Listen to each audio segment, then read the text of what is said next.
What is going on, guys? It's the Mad Drunk. We're back doing another preview video. This one is for England versus the Springboks, a World Cup 2019 final rematch slash a 2023 semi-final rematch. These two teams love playing each other for some big old games. We're going to take a look at the team sheet, see what's been announced, give an initial reaction, some good picks, some bad picks, some changes I might have made along the way, go over how we think this game might go, and of course giving a score prediction. Already done one of these for France versus New Zealand. You can go check that one out after this one if you haven't already, and let us jump straight in because lots to talk about today. Starting out then with the home team of England. England last week played Australia and lost.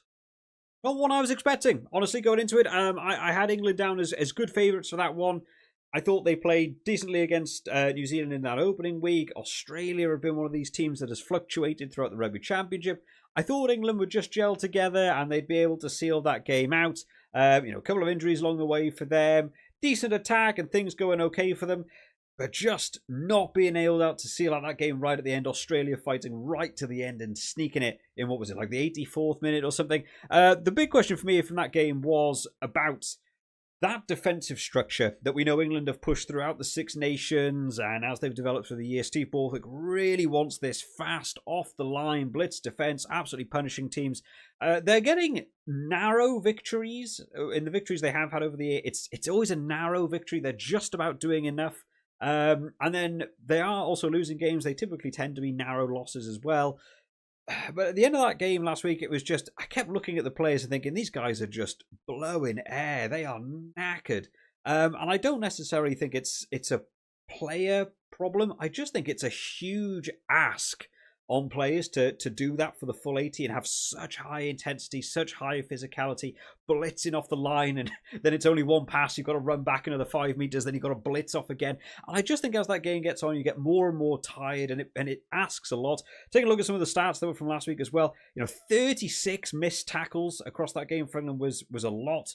And they were just, and I just think it comes from that sort of fatigue kicking in. It's something England are really pushing, and I'm beginning to question whether it's worth it. When it works well and you catch teams behind the game line and then they start panicking and they start chucking it around, it really feels like England are steamrollering.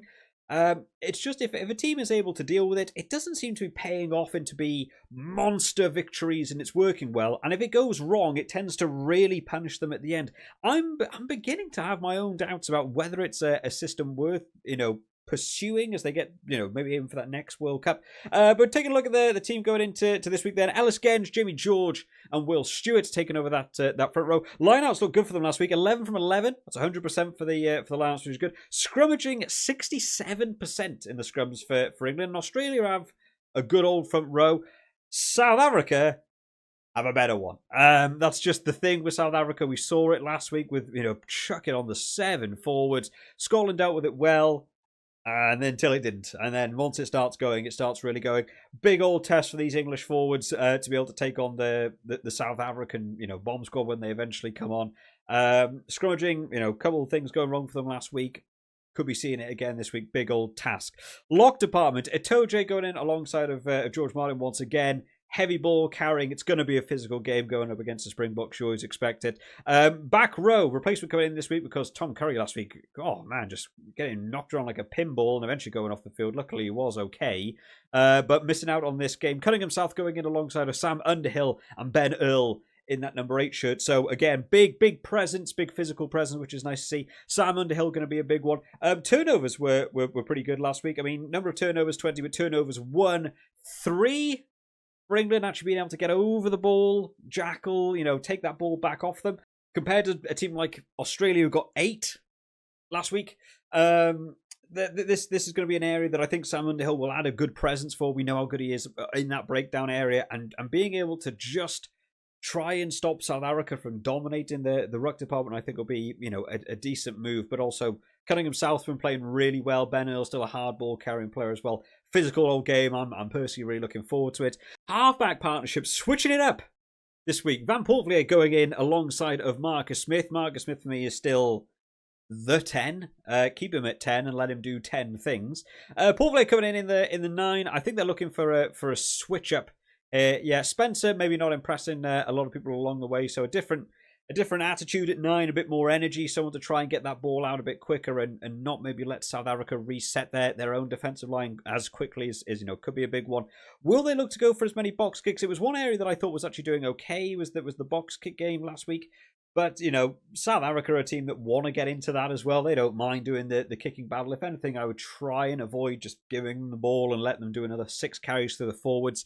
In the centre partnership, Slade going in alongside Lawrence once again. Maybe that could be something to be look at. It's not, dysfunctional. It's not necessarily going wrong. Slade, I feel like I have very little to say about Slade, and that's something that, maybe in the 12 position is something that, for so many other teams, I would be like, oh man, let me talk quite in depth about it. I haven't got a lot to say about Henry Slade, which he's just kind of doing his job enough. There was a couple of tackles last week where he sort of ran out of position just to make the double tackle, and it sort of left a bit of an overlap, and it's not quite where I think they would want it to be. I think Ollie Lawrence is still playing well. This back three, though, big changes coming in. Ollie Slightholme, I'll pronounce his name correctly for this one. I still think it should be Slightholme, but Slightholme is apparently the pronunciation the commentators kept going. Tommy Freeman onto the right wing, and Freddie Stewart coming back in the fullback shirt after just not getting in the team. George Furbank's taken that 15 shirt away from him. But this Autumn Nations, he's been quiet. I haven't seen a lot from George Furbank to be like, that's why he's in that 15. Compared to the Six Nations, where I was like, I think this is an interesting decision that became a really good decision. I don't think he's necessarily quite offering enough. Like I said, the kicking game from South Africa is something they really enjoy. Freddie Stewart, very good under the high ball. That gives you a bit more confidence in that back three. The loss of Feo Boso is a big one. I think he's playing really well. Hopefully it allows Freeman to get into the game a bit more. He's still someone I'm waiting to see really smash out a game. I've still not quite seen that for him. Ollie Slightholme came on last week, scored 2 tries from the bench. That's the sort of impact you want to be seeing. So starting in the game this week, I think the back three could still work for them. I'm looking forward to see Freeman hopefully get a bit more involved with the game. Replacements then. Cameron Dickey going in alongside of Finn Baxter and Dan Cole once again. Ezekwe and Dombrandt filling out the 5-3 split. The 3 on the other side, Randall, Ford and Roebuck coming in. So a bit of a change up, which is nice to see. 5-3. Is 5-3 the way to play the South African team? It's certainly a tactic, especially if the way England play is that blitzy, straight off the line thing. 36 missed tackles last week. Hard carrying Australian team. South Africa love a big carry into the line as well. That could be an issue for them. I'm wondering whether they're going to have a change in tactic for this game and maybe not back that sprint off the line blitz defense quite as much for this one, and that's maybe why they've gone for the 5-3. Look to play a bit more expansive and try and cancel out the South African forwards. I think South Africa will just be up for the contact game, and I'm not sure whether it's going to be the correct call for this one. So maybe that 5-3 is a bit of a sign they're going to look to change it up a bit and play a bit more expansively. Let Marcus Smith run out a bit more. Look for those cross-field kicks. Maybe try and put South Africa on the back foot rather than just needing to go through the forwards game, which I think a lot of teams do. I think a lot of teams face the South African forwards as opposed to going, that's their best asset. Why don't we avoid it and go around it? I don't know why so many teams try and face them head on. In any other sport, you'd be like, let's just try and avoid the thing they're best at and do something else. But we'll see how it gets on. 5-3 is always a fun call, but, looking forward to see Roebuck in there. Tommy Freeman hopefully going to have a bit more of an impact, and Sam Underhill, I think, is a good positive for them. Moving on then to the Springboks side, who went on to play Scotland last week. We're fighting hard. It was similar to that World Cup pool stage, right, where that first half actually much more even than you might be expecting from sort of the differential in the two teams. South Africa had a couple of easy tries along the way, which sort of maybe questioned Scotland a little bit. The kicks over to the corner, Mapimpi got 2 tries. I'm not necessarily challenged too hard for those tries. He'll enjoy taking them. And it sort of made you question what was going on with that Scottish defence a bit more. England have also had same punishment on that same wing that Mapimpi was playing on last week. It's where we saw Max Jorgensen going over as well. So, there might be a tactic that South Africa look for this one as well. The bomb squad came on, the 7-1, the 7 forwards came on. Didn't make the immediate impact that I was expecting. I thought it would blow Scotland out the water instantly. I think Scotland held out for a good while, and I think you've got to appreciate how well some of those Scottish forwards did. It was after the sort of 55-minute marker, it just began to go. Every scrum was just South Africa dominating all the single way across, right? So I can see them looking for something, similar going into this week because of the physicality. Quick look ahead, though. 5-3? 5-3 on the bench this week? Mixing it up again. I like it. I like the South African mind games that go on in World Rugby. But, a huge starting team going into this week. Oxenshea, Bongi Mbonambi, and Lowe coming in there in the tight edge shirt. Now Thomas Dutoy is not in this game. Got him for his try last week, right? Lock department, Ebenezer Beth and Sneeman coming in. Brutal lineup department. Now lineout wise, 15 from 17. Only losing 2. Big jumpers there. England were on 100% last week, and could be looking to try and take some line out. So, nailing that set piece is going to be really, really important. In that back row, Sia Khaleesi, Peter Steph Dutoy, and Jasper Wiese. Woo! Big back row coming in. Now, these boys were all on the bench last week, and they were all asked to come on. I did see a fun little clip with Sneeman, I think it was, or it might have been Etzbeth, I can't remember who it was now, saying that it's almost the privilege to be named on the bomb squad as opposed to being named in the starting team, because that's where you get to make the big driving impact. They're mixing it up for this week. They've gone for the that starting presence in the back row going up against England. A lot of these boys, in the forward pack as well, faced England in that World Cup. They're very used to them as well. Halfback partnership. Marnie Libbok going in alongside Grant Williams, so mixing it up there once more. No Yaden Hendricks in the side at all. Reinach has moved into the bench position for the scrum half. They are still missing out on Sasha Feinberg and Goma Zulu, who is just blitzing that number 10 position. Marnie Libbok coming in at the 10. Enjoys their own expansive game, so maybe that's why they've gone more for the 5-3. Switching the fly half means trying to switch up the way the team wants to play a bit more. The post-kicking situation is one to consider. It is just something to have in the back of your mind. Can have bad games, can have really good games, and it always seems to just be an on-the-day thing for me with Marnie Libbok in a Springbok jersey. I'm sure they'll be hoping that he can slot through some penalties. England have been really back in the drop goal game, taking those cheeky threes when the opportunity comes along. So something just to keep in mind. Threes might be very, very important for this one. Centre partnership, Damien Dialende going in alongside Jesse Creel, who, honestly, I think this is the partnership I enjoy more. I know everyone's very positive about Lukhanyo Am, and he's been a solid player.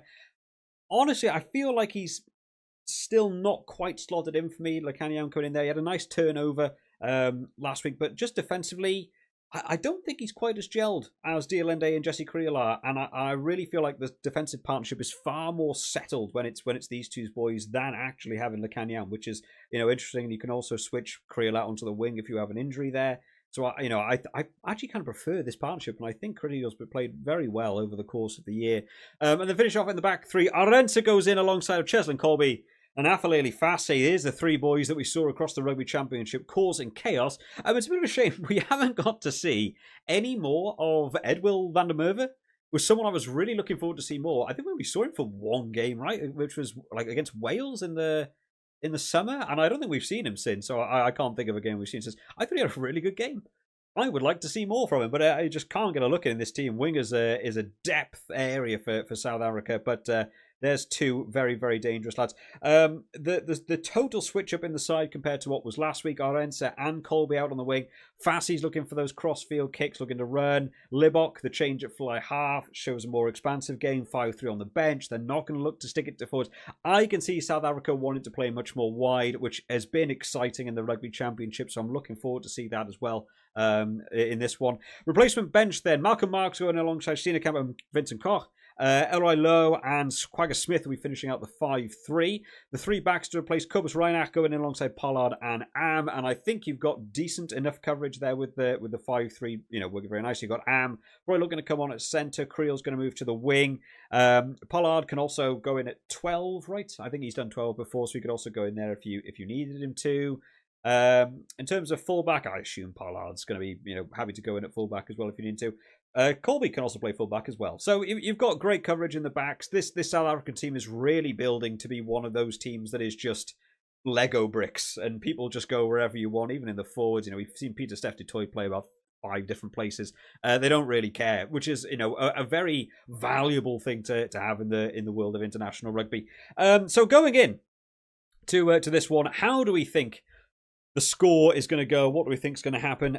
For me, the scrummaging, looking at those scrums and the dominance you can imagine from the South Africa, I'm leaning scrum towards South Africa. Lineouts, I'm leaning towards England on being able to take and causing a bit of a nuisance for that South African squad. They've both gone for 5-3, so hopefully we're going to see a really exciting game that's not going to be like a 10-9, kicking game. I don't like them. I want to see open. I want to see two big teams running it wild. I think this could be a change in tactics for both sides this week. I think England might try and stay back a little bit more from that pressing blitz defence tactic. It looks like the Springboks are setting up for a much more wider, expansive kicking game as well. Freddie Stewart could be busy in that fullback. That might be a great call for England. There's a lot of chess going on in this game. Who are we going for the score prediction? I'm still back in this South African squad. I think they look on great form. I think this is a big team coming in this week. England, a lot of changes coming from that England side. Can cause a bit of a cohesion issue as well. I'm going to go for South Africa to take this one. I'm going to go for South Africa by... I'll go for 8. That's what I'm going to call it, guys. Let me know down in the comments your thoughts on the teams along with your own score predictions. How do you see this one going? Remember to put in your own Superbru scores and stuff as well. We'll be covering them in Monday's video. Looking forward to this one, guys. I'll see you all next time. Bye-bye.